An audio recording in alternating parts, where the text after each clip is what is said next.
നമസ്കാരം. ഒരുപാട് സന്തോഷം ഇവിടെ എത്തിച്ചേരാൻ സാധിച്ചതിൽ.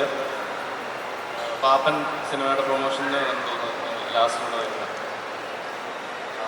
ഞങ്ങളൊരു എക്സ്പെരിമെൻ്റ് ആയിട്ടുള്ളൊരു സിനിമ ചെയ്താൽ സൂപ്പർ ഹിറ്റ് ആവാൻ വേണ്ടി അങ്ങനെ ഒരു സിനിമ ചെയ്യാനായിട്ട് സാധിക്കില്ല എന്ന് ഞാൻ വിശ്വസിക്കുന്നു. എന്നാലും സൂപ്പർ ഹിറ്റ് ആവണം എന്ന് ആഗ്രഹിച്ച് ചെയ്ത കോവിഡ് സമയത്ത് ചെയ്ത സിനിമയാണ്. ഞങ്ങൾ അന്ന് OTT വേണ്ടി ചെയ്ത സിനിമയാണെങ്കിലും ശേഷം അതിൻ്റെ പ്രിവ്യൂവിനൊക്കെ ശേഷം ഞങ്ങൾക്ക് കിട്ടിയിട്ടുള്ളൊരു അഭിപ്രായവും ഇൻഫ്ലുവൻസേഴ്സിൻ്റെ ആയാലും അല്ലാതെ ഞങ്ങൾ ഗിവ് അവേ ടിക്കറ്റ്സ് കൊടുത്തിട്ടുണ്ടായിരുന്നു. അപ്പോൾ അതിൽ കണ്ട ജെന്യുവനായിട്ടുള്ള പ്രേക്ഷകൻ്റെ അഭിപ്രായമൊക്കെ കിട്ടിയതിന് ശേഷമാണ് നമുക്ക് തിയേറ്റർ റിലീസായിട്ട് ചെയ്യാമെന്ന് പ്രൊഡ്യൂസറിനായാലും ഒരു ആത്മവിശ്വാസം വന്നതും. യൂഷ്വൽ ഫോമാറ്റിൽ നമ്മൾ കാണുന്നൊരു സിനിമയല്ല ഇത്. ഒരു ഇപ്പോൾ നിങ്ങൾ സയൻസ് ഫിക്ഷൻ, ഏലിയൻ എൻകൗണ്ടർ എന്ന് അങ്ങനെയൊക്കെ പറഞ്ഞ് ഒരുപാട് ഇത് വേറൊരു ആംഗിളിലോട്ട് ചിത്രീകരിക്കുന്ന എനിക്ക് തോന്നുന്നു. ഇത് വളരെ സില്ലി ഹ്യൂമർ ഡിസ്കസ് ചെയ്യുന്ന ഒരു ഫണ്ണി ആയിട്ടുള്ളൊരു സിനിമയാണ്. അപ്പോൾ അതിൻ്റെ ഫൺ നിങ്ങൾ ഒരു 2 hours താഴെയാണ് സിനിമ. അപ്പോൾ നിങ്ങൾക്ക് ഒരു ബാഗേജും കൂടാതെ അവിടെ വന്നിരുന്ന സിനിമ എൻജോയ് ചെയ്തിട്ട് കുറേ ചിരിയും തമാശകളും ഒന്ന് റിലാക്സ് ചെയ്തിട്ട് പോകാനുള്ള അങ്ങനത്തെ ഒരു സിനിമയാണ് ഗഗനചാരി. അതിൽ ഒരു സയൻസ് ഫിക്ഷൻ എന്ന് പറഞ്ഞൊരു വേറിട്ട ഒരു എക്സ്പീരിയൻസ് തരുന്നതും ഏലിയൻ എൻകൗണ്ടറിൻ്റെ വേറൊരു പശ്ചാത്തലം കാണിക്കുന്ന, യൂഷ്വലി നമ്മൾ കാണുന്ന ഒരു സ്കാരി ആയിട്ടുള്ള അല്ലെങ്കിൽ ഹ്യൂമൻസിനെ അറ്റാക്ക് ചെയ്യാൻ വരുന്ന ഒരു യൂഷ്വൽ ക്ലീഷയിൽ നിന്ന് മാറി നിന്നിട്ട് എന്നാൽ അതും ഉൾക്കൊള്ളിച്ച് തന്നെ ഉള്ളൊരു സിനിമയാണ് ഗഗനചാരി.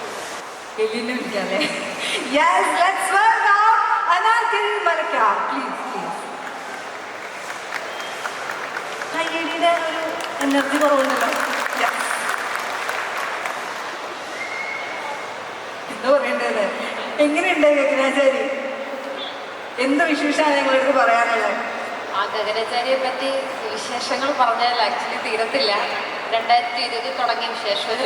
അത് കഴിഞ്ഞിട്ട് ഫസ്റ്റ് ഷെഡ്യൂൾ 2020 ഷൂട്ട് ചെയ്ത്, സെക്കൻഡ് ഷെഡ്യൂൾ 2021. ഇത് ഒരു എക്സ്പെരിമെൻ്റൽ പടമാണ്. ഇത്രയും നേരം അത് തന്നെ പറഞ്ഞിരുന്നത്. ഒരു എക്സ്പെരിമെൻ്റൽ സൈഫൈ മോക്യുമെൻ്ററി സിനിമയാണ്. നിങ്ങൾ ഇതുവരെയും ഇങ്ങനെ ഒരു സിനിമ കണ്ടിട്ടുണ്ടാവില്ല. ഒരു ഫ്രഷ് ആയിട്ടുള്ളൊരു അറ്റംപ്റ്റാണ്. അതുകൊണ്ട് തന്നെ വളരെ എന്താ പറയുക, ഇത് തിയേറ്റേഴ്സിൽ നിന്ന് കാണുമ്പോൾ നിങ്ങൾക്ക് പുതിയൊരു എക്സ്പീരിയൻസ് ആയിരിക്കും ഇത് കിട്ടുക. അപ്പോൾ നിങ്ങളത് തിയേറ്റേഴ്സിൽ തന്നെ പോയി കാണണം. ഇതൊരു സൈഫൈ മോക്യുമെൻ്ററി എന്നൊക്കെ കേൾക്കുമ്പോൾ ഭയങ്കര സംഭവം, അല്ലെങ്കിൽ നിങ്ങൾ ഹോളിവുഡ് സിനിമാസിലൊക്കെ കാണുന്ന ഒരു വലിയൊരു പടമല്ല. നമ്മൾ വളരെ ചെറിയ ബഡ്ജറ്റിൽ ഷൂട്ട് ചെയ്ത ചെറിയൊരു പടമാണ്. ഇതൊരു ഇൻ്റർസ്റ്റെല്ലാർ പോലെ ഒരു ഭയങ്കര ബിഗ് ബഡ്ജറ്റ് സിനിമയല്ല. ഇത് വളരെ സില്ലി ആയിട്ടുള്ള ജോക്സ് ഉള്ള, സില്ലി എന്ന് പറയുമ്പോൾ കുറേ ചളികളൊക്കെ ഉള്ള സിനിമയാണ്. നമ്മൾ ഡേ ടു ഡേ ലൈഫിൽ ഫ്രണ്ട്സിനോടൊക്കെ സംസാരിക്കുന്ന വളരെ ചളിയൊക്കെ അടിക്കത്തില്ല, അതേപോലത്തെ കുറേ കോമഡീസ് ഉള്ള സിനിമയാണ്.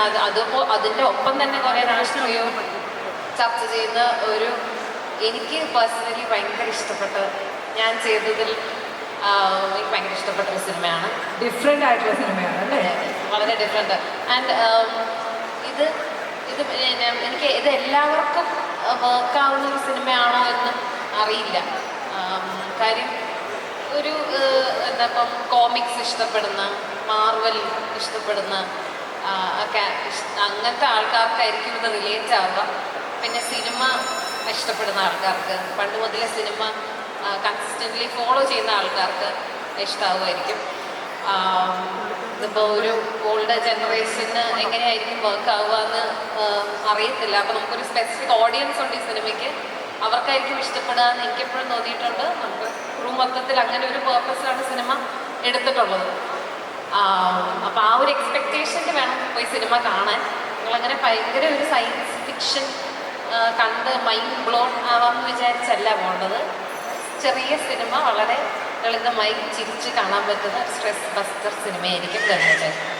ഏലിയനാക്കാനാണ് പോകുന്നതെന്ന് പറഞ്ഞപ്പോൾ എന്ത് തോന്നി? സ്ക്രിപ്റ്റ് കേട്ട സമയത്ത് ഫസ്റ്റ് നമ്മൾ നായികയാണെന്ന് പറയും, ഇന്ന ആളിനെ കാമുകയാണെന്നൊക്കെ പറഞ്ഞ സിനിമ വരാറുണ്ട്. പ്രേതമായിട്ട് വരുന്ന കണ്ടില്ല, ഏലിയൻ എന്ന് കേട്ടപ്പോൾ എന്താ ഫീൽ ചെയ്തത്? ഞാൻ ആക്ച്വലി ഭയങ്കര ഹാപ്പി ആയിരുന്നു. ഏലിയൻ എന്നുള്ളൊരു കഥാപാത്രത്തിൽ, കാര്യം മലയാളത്തിൽ ഇതുവരെ ഒരു ഏലിയൻ വന്നിട്ടില്ല. അതുകൊണ്ട് തന്നെ ഞാൻ വളരെ എക്സൈറ്റഡ് ആയിരുന്നു. അപ്പം തന്നെ എനിക്കൊന്ന് ഒരു കഥ കേട്ടിട്ട് അപ്പം തന്നെ യെസ് പറയുന്നത് ചിലപ്പം ഗഗനചാരി ആയിരിക്കും. എനിക്ക് ഒരു രണ്ടാമത് ചിന്തിക്കേണ്ട വന്നിട്ടൊന്നുമില്ല. ഞാൻ on spot I was excited about this. Thank you so much. അപ്പോൾ ജൂൺ 21 നമ്മൾ കാണാൻ പോകുന്ന ഗഗനാചാരി